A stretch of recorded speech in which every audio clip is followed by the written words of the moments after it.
In the last lecture, we derived an expression for the velocity of electromagnetic waves in an isotropic dielectric. For that, we utilize the equations del dot E equal to 0, del dot H equal to 0, del cross E equal to minus mu into dou H by dou T, del cross H equal to epsilon into dou E by dou T. These are all the equations you have used. If you take all of these equations, say this is equation 3, we may have a relation del square E minus mu epsilon dou square E divided by dou T square is equal to 0. Then if you take all of equation 4, we may get del square H minus mu epsilon dou square H divided by dou T square is equal to 0. We derived all those things in the previous lecture. These two equations are identical. The wave equation del square psi minus 1 by v square dou square psi divided by dou t square is equal to 0.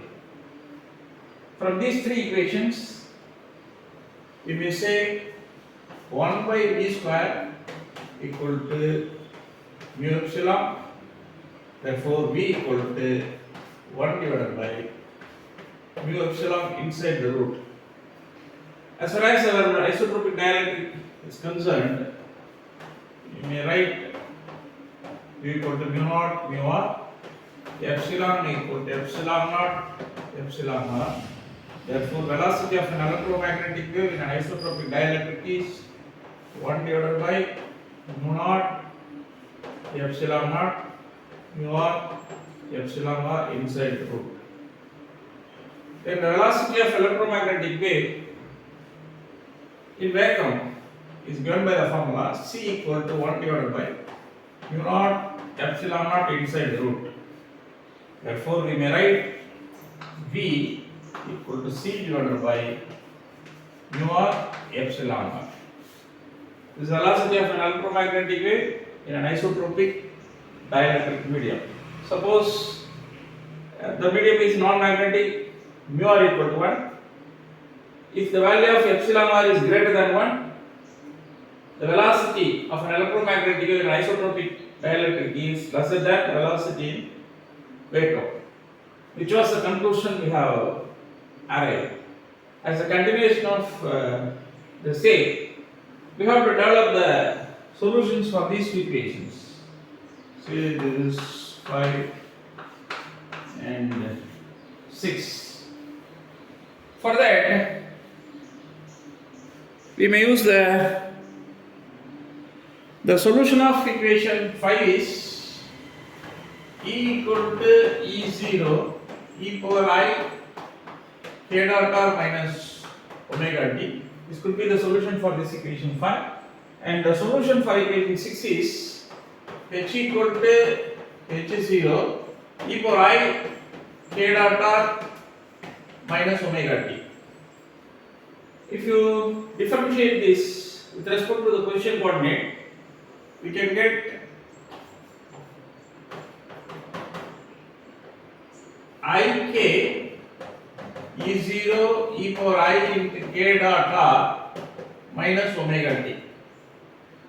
So this del operator should be replaced by ik because this is our actual E. So instead of delta, we may use ik in the above equations. Del dot E equal to 0, del dot h equal to 0, call E equal to minus mu into dou h by dou t, call h equal to epsilon into dou E by dou t. Instead of this operator, we may use ik. If you differentiate this equation with respect to time, we may get dou by dou t of E equal to E0 e power I into k dot r minus omega t, then into minus I omega. Therefore, instead of dou by dou t, we have to use minus I omega. If you introduce ik instead of delta and minus I omega instead of dou by dou t, we may modify these four equations.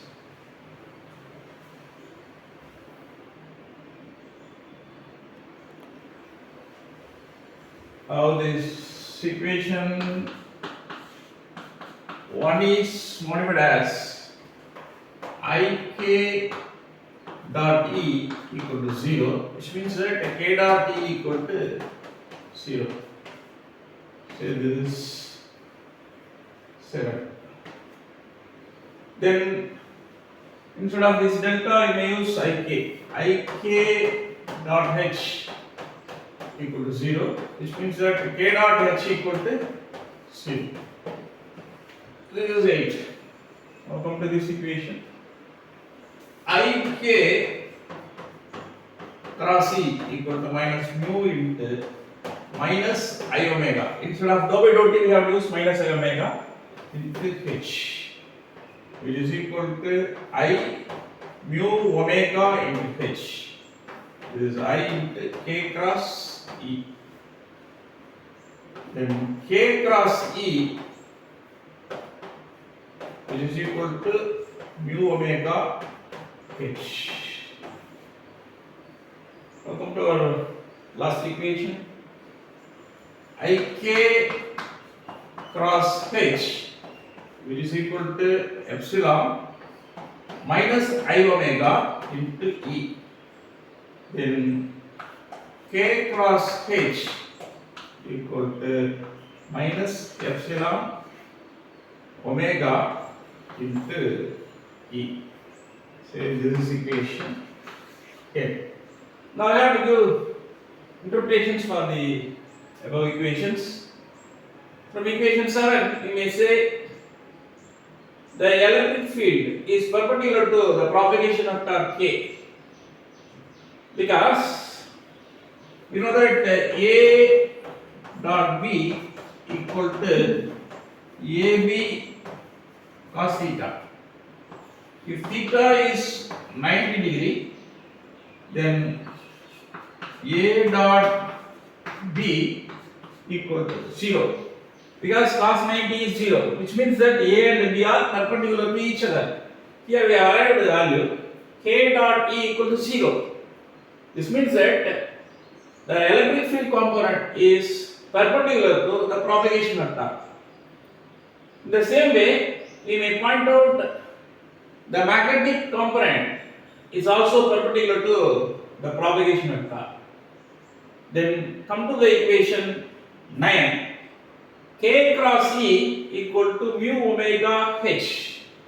On the right hand side, I had some value. You know that A cross B, which is equal to AB sin theta. If theta is 90 degree, sin 90 degree equal to 1. We may have some value. This is not 0. So from equation 9, we may conclude that H is perpendicular to E and K. From equation 9, we may conclude that the magnetic component is perpendicular to electric component. Already we have proved that both electric and magnetic field vectors are perpendicular to the propagation vector K. Simply we may point out electric and magnetic field vectors are perpendicular to each other and also perpendicular to the direction of propagation. This is the conclusion we have to provide from these equations.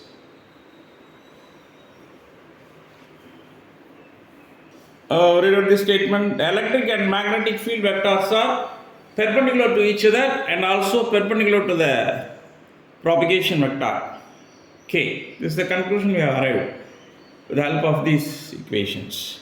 I will go to the Next concept, impedance is given by the formula E by H, which is equal to E0 by H0. From equation 9, we may write H equal to K cross E by mu omega, which is equal to K into N cap cross E.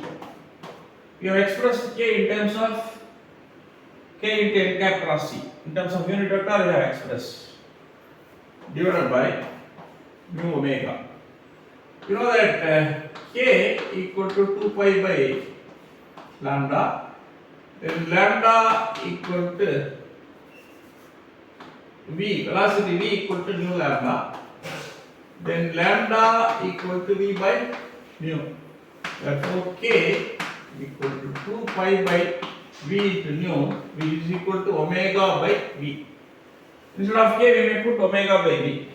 So, this is equal to omega n cap cross E divided by V mu omega, which is equal to 1 by mu V into n cap cross E. This is the value of H. Now, E by H is our impedance Z. Z equal to E by H.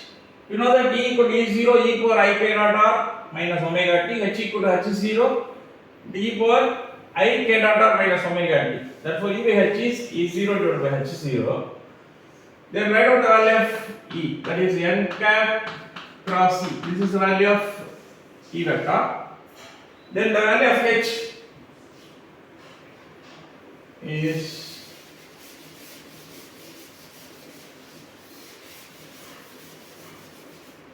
E divided by H. So this is n cap cross E into mu V.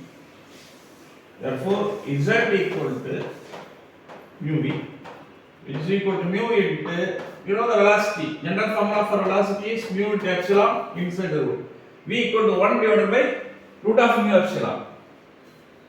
This is equal to mu by epsilon inside the root. This is the value of impedance. This is a real quantity. This is a real quantity. That means there is no phase difference between E and H. The meaning is, suppose the amplitude of E is maximum, the amplitude of H is also maximum. Then only we may say that they are in phase. Electric and magnetic field components are in phase. Now we may express this Z in terms of Z0. Z equal to mu divided by epsilon inside the root, which is equal to mu naught divided by epsilon naught inside the root into mu r by epsilon r inside the root. Mu naught by epsilon naught is our Z0. Suppose an electromagnetic wave is propagating through vacuum, the impedance value is Z0. Z0 into mu r divided by epsilon r.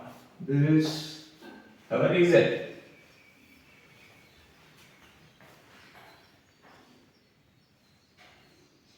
I'll read out the conclusion of this part.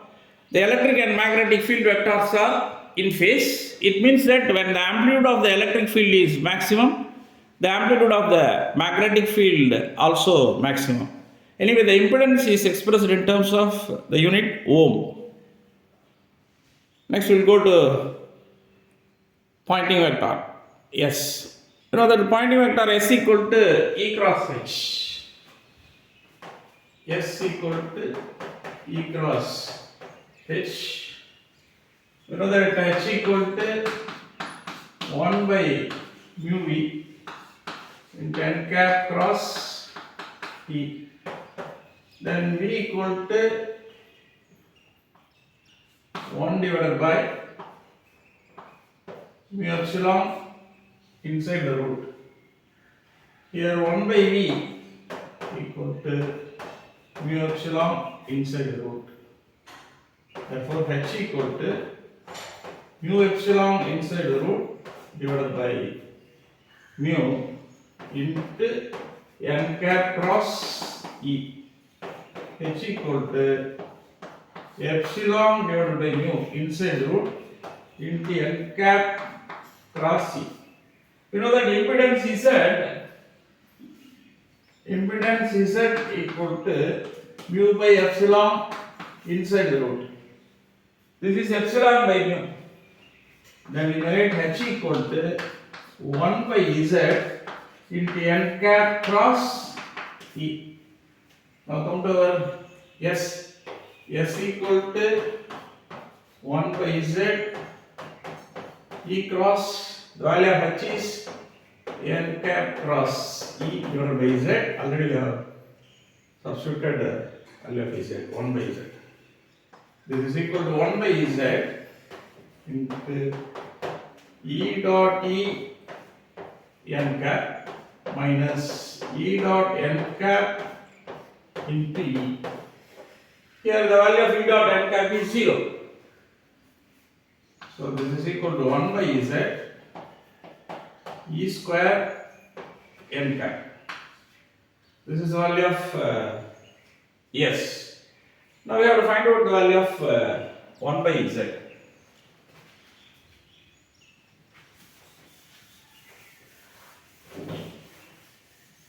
1 by z,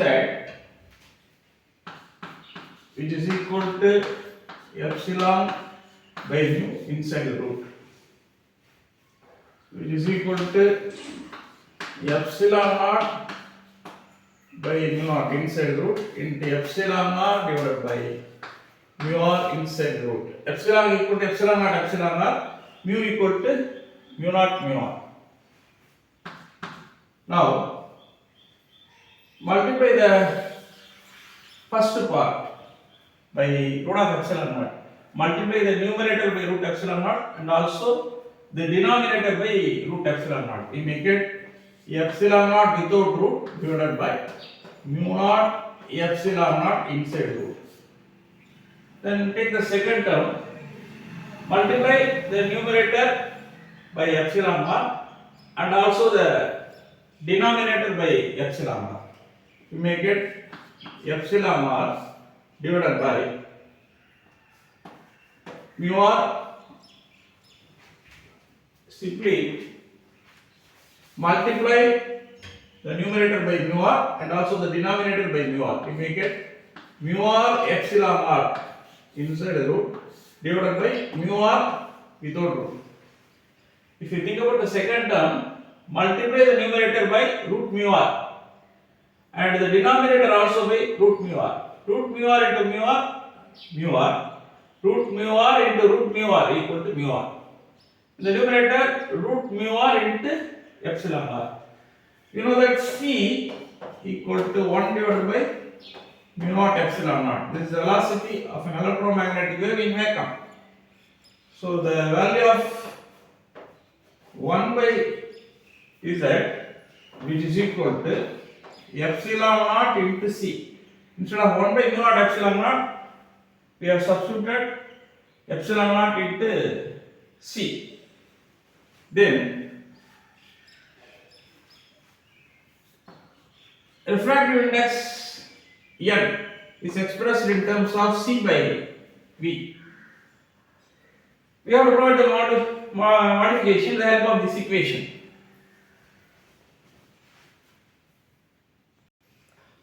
The refractive index n, this is our refractive index. Refractive index equal to C divided by V. In the case of propagation of electromagnetic wave and isotropic medium, the velocity V equal to C divided by mu r epsilon r, velocity of the electromagnetic wave. Therefore, n equal to C divided by C C into mu r epsilon inside root. C get cancelled. So the refractive index n equal to root of mu r epsilon r. So instead of this mu r epsilon r inside root, we can write n. Here n is our refractive index. This is multiplied by 1 by mu r. So instead of 1 by z, we have to write C epsilon naught n divided by mu r. Now come to our Poynting vector. S equal to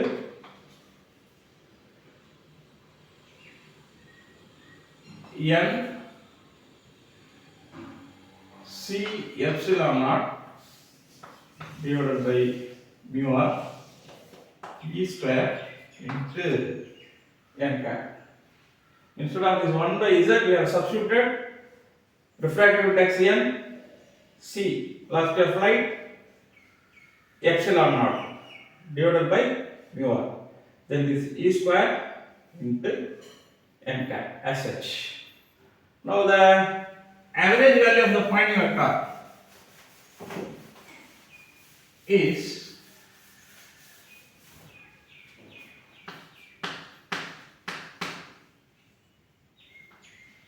n C epsilon naught divided by mu r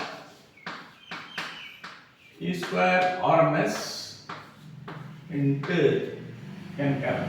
Here this is refractive index, this n is refractive index, this is our unit vector. Now we may point out that the energy flow is along the direction of propagation. From this equation, we may conclude that the flow of energy is along the direction of propagation. This is the conclusion we have to provide. Now read out the conclusion. The direction of energy flow is along the direction of wave propagation. Next we have to talk about energy density. Now the electrostatic energy density UE is equal to half epsilon E square. Then magnetic energy density is half mu h square. Then UE by UM, which is equal to half epsilon E square divided by half mu h square, which is equal to epsilon by mu into E by h whole square. You know that E by h equal to mu divided by epsilon inside the root.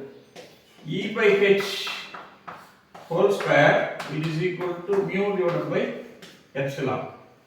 So instead of this E by h, we may substitute mu divided by epsilon, which is equal to 1. Then we may write UE divided by UM equal to 1. Then UE equal to UM. Energy density of the electric field is equal to energy density of the magnetic field vector. This is the conclusion we have to provide for this.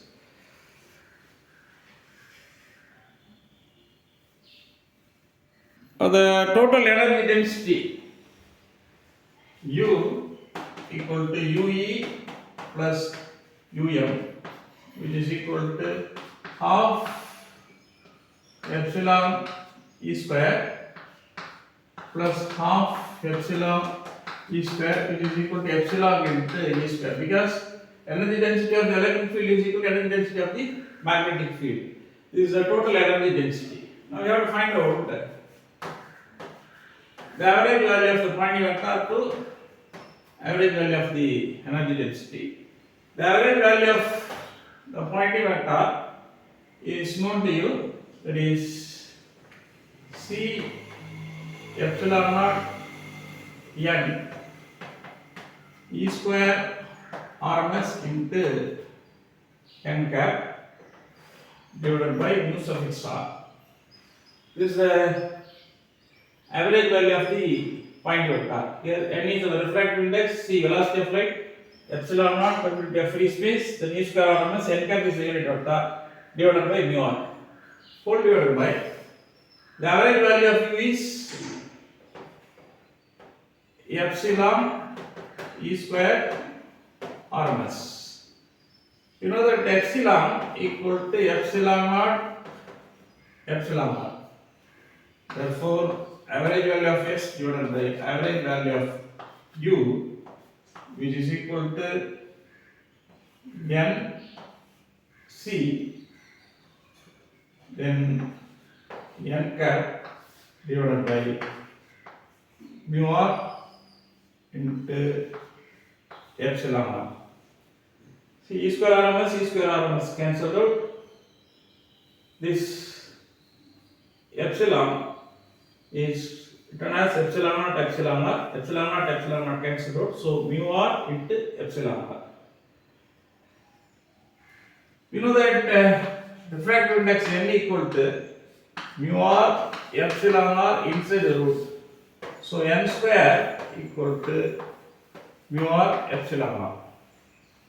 So this is equal to nc into n cap divided by n square, which is equal to c divided by n into n cap. Now, you know that refractive index n equal to c divided by v. Therefore, v equal to c by n. Instead of this c by n, we may put the value of v. Therefore, expectation of S divided by expectation of U, which is equal to v into n cap. From this we may write expectation of S, which is equal to v expectation of U into n cap.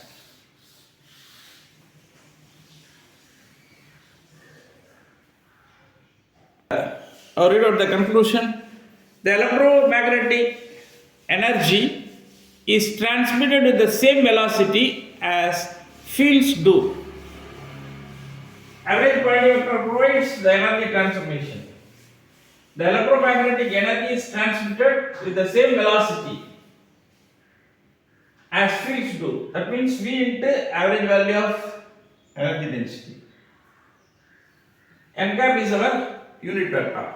That's all about the propagation of electromagnetic waves in an isotropic dielectric medium, that is non-conducting medium.